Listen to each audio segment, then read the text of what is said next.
into that season. But there's a lot of heat in the forecast this weekend, that's for sure. The Arizona monsoon officially starts tomorrow. This week. Hi. Hi. So see, they're not too embarrassed. Here we are. This week is Monsoon Awareness Week. Yeah, are you aware of it? Now I am. Okay. All right, we have live team coverage of monsoon preps. So in a few minutes, Celeste is going to talk about driving through dust storms and extreme flooding. But first, Courtney is taking a lofty position. Yeah, you're She's pretty high up there. Where are you, Courtney? Well, we are on our way going to 100 feet, so we're probably at like 70 right now. Yep. What do you think, Captain Jake Van Hook here? We're about 75 feet right now, maybe 80. Okay. So this is what you guys use during the monsoon when you have to reach somebody. Tell us a little bit about how often you use it and in what kind of situations. Yeah, so in the city of Phoenix, we have 14 different ladder trucks. On the north side of the valley where we have a lot of washes, we frequently use our trucks during the monsoon season. So we'll probably go out, bring this truck on 5 to 6, maybe as many as 10 different situations that we would have out in our washes. Okay, so somebody stuck on the roof or on a car. Exactly. This lends us the ability to reach out to somebody. So our most typical situation is they're stuck in a wash, they've driven where they maybe shouldn't have or something surprised them. Now they're in their vehicle that's incapacitated and they're on their roof. They can't get out of that situation. So we can extend this ladder truck out to them. Is this kind of like a last resort, or do you use this pretty often? That's a great question. What we try to do is do the thing that is least risky for our rescuers. So we'll use a throw bag if we can do that. We'll use a boat. We can use something like this to reach. And then lastly, we would use the helicopter. So this is all part of it. If we can reach them with this, great, we do it. If not, this gives us the means to get them a personal flotation device, like a PFD, something like that, or some rope, so that we can effect the rescue with the other means more effectively. This seems a little risky to Brian and I, our photographer. No, not at all. We train with these trucks all the time. They're tested all the time. They're completely safe, and they give us an awesome option to just go out and help people. Wonderful. How else are you guys training and preparing for the monsoon? Well, the important thing to remember is that we have 4 TRT teams in the city of Phoenix who are always ready. Down on the ground, you guys probably shot some video of the inflatable boat.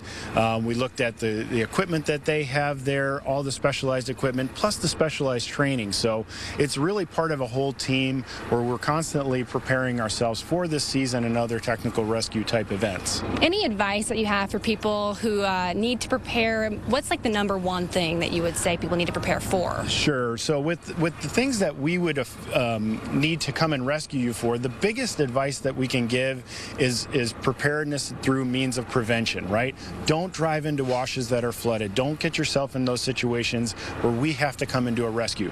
For other monsoon type events, just as flooding and things like that, it's a good idea to back up your computer, make sure that you have sandbags ready. If you're in a low-lying area, prepare yourself and your family to exit if you have to or you're directed to. Great information. Well, thank you so much for being prepared, and everybody just needs to be prepared themselves, get those water barriers, and if you're questioning going through a wash, just don't do it. You don't want to get stuck. And I feel like Brian and I are kind of stuck up here right now. We're at 100 feet. Yes, we are at 100 feet. We're 100 feet, so now we've got to go back down. We'll send it back to you guys. Okay. Just left. Hey. We're going to hold on. Yeah, good. Courtney, Smart. come on back down to earth. Brian's really nervous. He's a champ right now. Oh, yeah. Brian. Move back a little more, Brian. All right, so there's Courtney 100 feet up above the surface of the earth. And Celeste is at ADOT's Operations Center, and she's going to show us what? How you're preparing the drivers for the monsoon, Celeste. Absolutely. We are firmly on the ground here at the Traffic Operations Center. And as we know, ADOT, they really monitor the roadways. And let's take a look at some of the big screens that we have. Obviously, a couple of the accidents that we've been watching. The bottom screen, I-17 northbound, that's at Cactus. You see an accident there kind of in the gore point in terms of traffic in that area. But as you move across to the right, you're going to see some of these new HD cameras that we've seen on our roadways. And one specifically is the I-10 east of Wild Horse Pass. There's some brand new cameras out in the southeast part of the valley.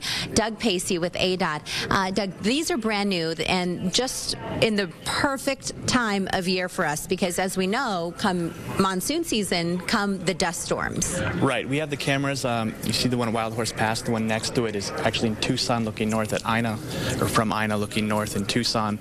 The cameras help us see what's going on in that corridor of I-10 between Phoenix and Tucson, which seems to really get hit hard with the dust storms. We use the cameras, we use our overhead signboards to communicate with drivers who are on the roads to let them know if a dust storm is coming, if there's an alert for one, if the road is closed because of a dust storm. You said you also use some of our video from Skyfox. You guys are watching the helicopters and what they see. When there's a dust storm and the National Weather Service puts out their alert, the TV stations usually put a helicopter or two up in the air, and we are just getting some cameras in some of those areas between Tucson and Phoenix, but it's great to have the live shots too to know what's coming and to get a location. Between Phoenix and Tucson, I have to give you a quick shout out on this. ADOT has done a great job on expanding those roadways in some parts to 3 lanes in each way, because I know that has been a big problem there as well. But let's talk about some of the flooding, because a lot of these screens help you watch some of the roadways. It's when almost 2 years ago in September that we saw all the flooding around I-10 and 43rd Avenue. Yeah, I believe that September, that storm, it was a 1,000-year storm, something like that, where we just got so much rain in such a small period of time. Our pump stations, they can actually pump 10 to 12,000 gallons a minute. You think of your average swimming pool, that can pump your swimming pool out in a minute. But when you get that much rain, it just gets backed up. So it's an issue. But, you know, if they do work, they're monitored, they're maintained, and hopefully we won't get a storm like that. Obviously, we have some tips we share with folks every single monsoon season. What are some of those folks should be aware of as we head into some of those dust storms? The first thing, don't drive into a dust storm. It's easy to say that. It's really easy to look at a dust storm and realize, I don't want to drive into that 3,000-foot high wall of dust. It's a bad idea. There are occasions where you may be driving, and we call them dust channels, where they can whip up quickly with little or no notice along the side of a highway, and they can engulf your car. You can get caught in a storm through no fault of your own. But if you get caught in a storm, look around your vehicle, get off the road as quickly as possible, get onto the shoulder. Once you're there, come to a stop, turn all your lights off. And some people might say, why do I turn my lights off? I don't want people to hit me. That's exactly why you turn your lights off. You're all the way pulled off onto the shoulder or further.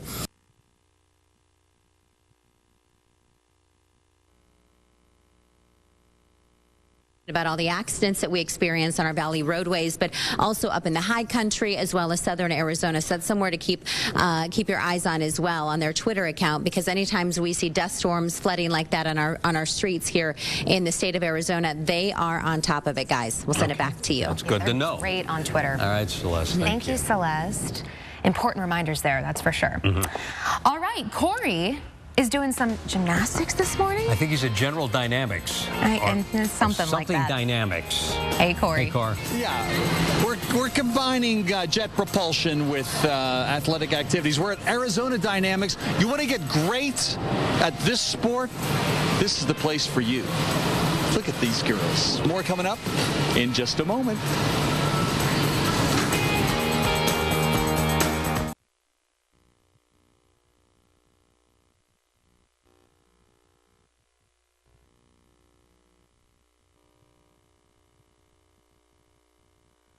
Yeah, and that's where Corey is right now. Yes. Arizona Dynamics Gymnastics with the team there. Oh, look at all these beautiful girls. Hey, Corey. Look at them. Look at all their faces. That's a lot of buns, a lot of ponytails. There's a lot going on up in this area, have you noticed? But girls, here, hold this a second. I want to show you my best move when it comes to gymnastics. You ready, everybody? Okay, stand by. Real. Yoga. That's yoga. Impressive. Well done. That's, we know that. That's the frog stand. Sure. You're going to see it in Rio this summer. All right, back to work, everybody. Go do what you do. The good news is we got somebody who really knows gymnastics. Jessica Wolf is with us. And thanks for sharing all your friends with us this morning. Of course. Now, these are some of your littlest ones over here. Tell me about Arizona Dynamics. What ages are you teaching here, and what happens in this big, beautiful room? We started pretty young, 12 months. We go all the way to 18 years. We do non-competitive, competitive, boys, girls. We do cheerleading, parkour, tumbling, gymnastics. So we kind of got it all. Oh, my gosh. Now, this looks like the kind and I said, you're training some really skilled girls as well. I've noticed. Let's take a walk over here toward some of your oldest members here, if you will. These girls look like they're ready for college scholarships, Olympics perhaps, and they've got goals, right? They do have goals, and actually some of them have already committed it to colleges, so they're just working hard. Now, you're experienced, your family owns the place. Who's the typical gymnast? I mean, how do you describe that girl, since we're talking about girls here, at about, I don't know, age 6 or 8? What is that girl typically like? Full of energy.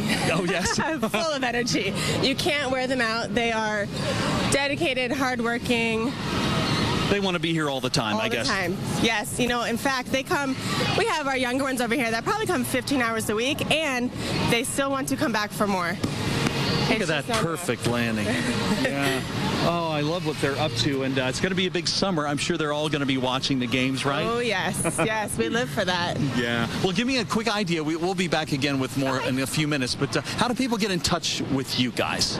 You know what? You can stop by. We do walk-ins. You can also call us. And we have our website, azdynamics.com. Also, you guys should follow us on Instagram, Arizona Dynamics. It's awesome. Oh, very good. Plus, you get 2 wolf sisters. Are you both wolves?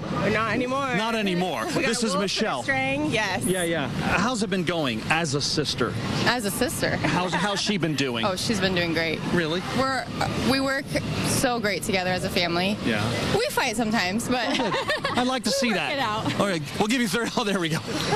All right, more coming your way from Arizona Dynamics, and we'll see you again in a couple of minutes, you guys. All right, Corey. She said we like to fight. I mean, we were talking about pugilism. Oh, jeez. Thousands of soccer fans will be making their way to France this week this week for the European Championship games. So up next, the measures French authorities are taking to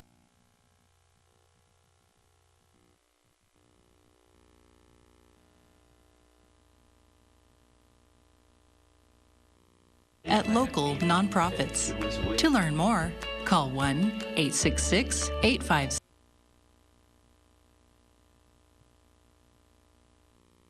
Is being viewed. And so I think you look back to what George W. Bush said, and it was really a call for war. It was a very strong statement, and people did want to hear that. And I think that, you know, it's so interesting how you report that Obama is going to come out with another statement within the hour, and I think that perhaps we're going to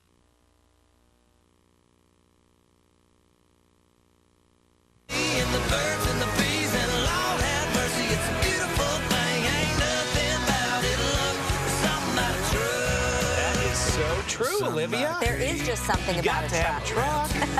What do you do without You gotta have a truck. My dad, his whole bag. life, never drove anything but a truck. Oh, really? His whole life. Yeah. That I remember.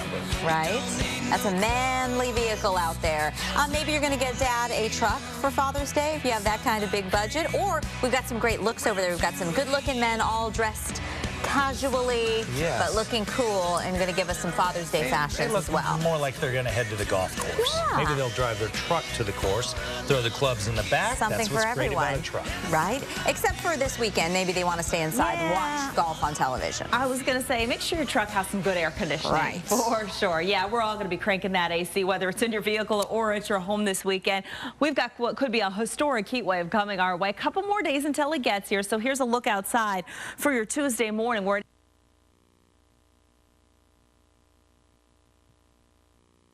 all over the place. We're on our way to Mars right now, as a matter of fact. Just a little bit of a delay when we get up there. I mean, there would only be the one guy up there watching us anyway, right? Right. You're right, the Martian. Matt Damon. Did he ever get off? I'm still trying to figure out if he got off. All right, you guys, 8:31, top stories of the morning now from AZAM. A reminder of the dangers of hiking in the hot Arizona summer. One at Mesa Drive remains there, but that travel time on the US 60, not too bad this morning. In court today, a man connected to an alleged murder for hire plot is being sentenced. Rico Mangi pleading guilty to attempted first-degree murder. Police say he and 2 others tried to shoot a woman as she was leaving.